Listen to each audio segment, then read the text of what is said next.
Nakaka-touch naman ang sinasabi ng couple na ta. Catherine Bernardo said, iba yung feeling kapag may kasama ka.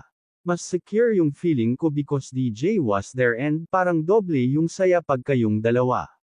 Pinili namin na investan yung isa't isa and best decision ever. It's really worth it.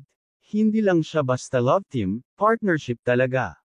Malaking part si DJ sa journey ko na yun kasi siya yung nagpa-feel sakin parati na, you are enough, hindi ka kailangan ma-conscious sa ganyang bagay. Daniel Padilla said, partner ko na to eh.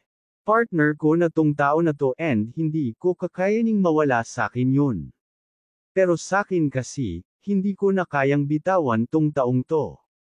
I'm just very lucky to have her as my partner in life at masaya ako na binigay sakin ng Diyos yung isang ganitong kabuting tao, yun naman ang hinahanap ko sa isang tao.